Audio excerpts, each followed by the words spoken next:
उनके साकार होने की कल्पना करें। जो आपके दिमाग में सजीव होगा वही आपके जीवन में साकार होगा।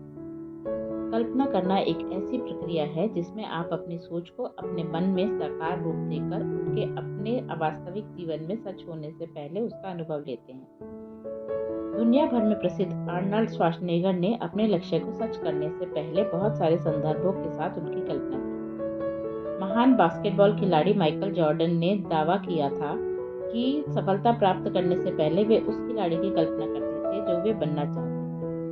वास्तव में दुनिया के अधिकतर शीर्षस्थ खिलाड़ी कल्पना शक्ति का सहारा लेते हैं। दुनिया के सर्वश्रेष्ठ टेनिस खिलाड़ियों में से एक रोजर फेडरर कहते हैं कि उन्होंने इसका इस्तेमाल अपने प्रशिक्षण के दौरान किया था। ये सभी खिलाड़ी अपने दिमाग में ही अपने खेल में महारत हासिल करने के लिए प्रशिक्षण प्राप्त करते और उसका प्रदर्शन करते थे।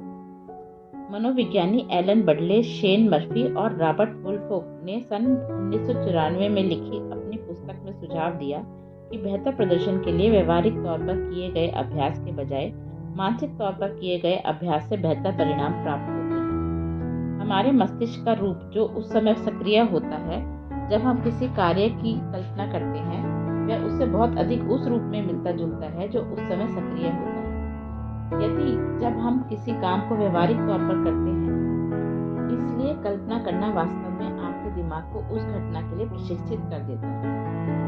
जब हम उसकी कल्पना करते हैं जो हमारी चाहत है, तो इस तरह हम न केवल खुद को उसी फ्रीक्वेंसी पर ऊर्जा का प्रसार करने के लिए श्रेणीबद्ध करते हैं जिस फ्रीक्वेंसी पर हमारी कल्पना का विषय है, बल्कि इस तरह से हम अपने अवचेतन मन को ठीक उसी तरह से प्रभावित भी करते हैं जैसे कि हम दृढ़ विश्वास के साथ बोले गए वचनों के समय अपने अवचेतन मन को प्रभावित करते हैं।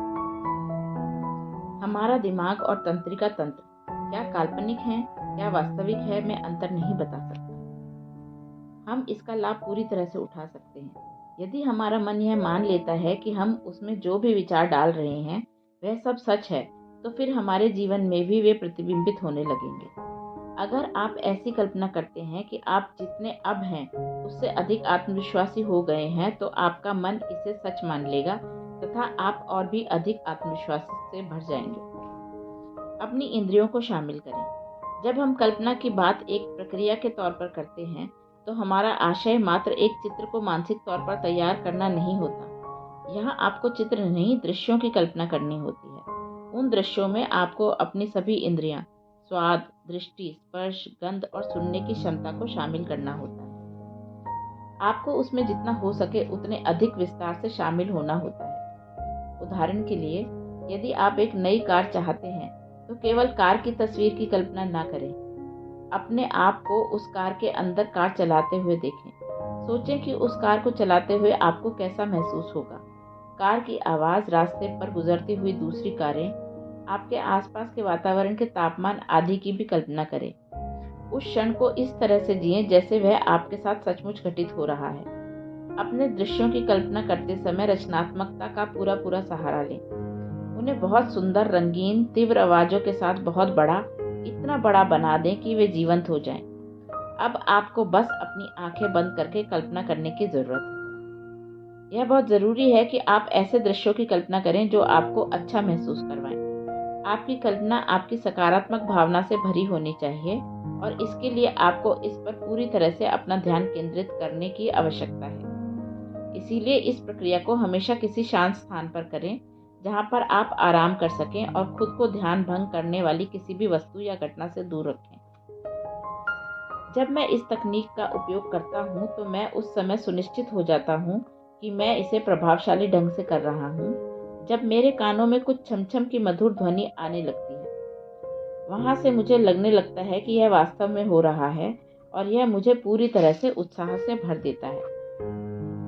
यदि आपको मन में दृश्यों की रचना करना कठिन लग रहा है, तो ऐसी कुछ चीजें जिन्हें करके आप खुद की मदद इसमें कर सकते हैं। इसके लिए विजन बोर्ड बहुत प्रचलित है। उन तस्वीरों और क्लिपिंग्स को एकत्रित करें जो उसे दर्शाती हों जिसे आप सच करना चाहते हैं, और उनको एक बोर्ड पर फिक्स कर दें। यह आपके अपने लक्ष्य को आपकी दृष्टि में स्पष्ट करने में मदद करेगा और आप उस बोर्ड को अपने घर में किसी ऐसे स्थान पर लगा सकते हैं जहां पर आपकी नज़र उस पर पड़ती रहे और आप अपने लक्ष्य पर ध्यान केंद्रित कर सकें। मुझे विज़न बोर्ड के साथ साथ अभ्यास के तौर पर कल्पना करना दोनों पसंद है। मैं किसी वास्तविक बोर्ड को अपने पास रखना पसंद नहीं करता, जबकि छवियों को अपनी व्यक्तिगत वेबसाइट पर एकत्रित करता हूँ और रोज़ कुछ समय उनको निहारने में व्यतीत करता हूँ।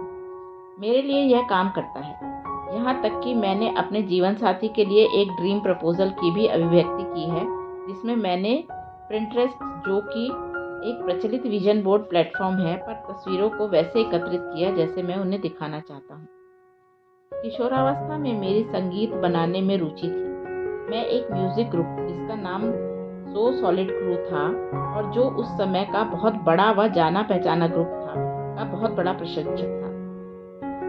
मेरे पास उन लोगों का लगा हुआ एक पेंसिल बॉक्स भी था। क्लास में मैं दिन में भी उस ग्रुप के साथ काम करने के सपने देखता था।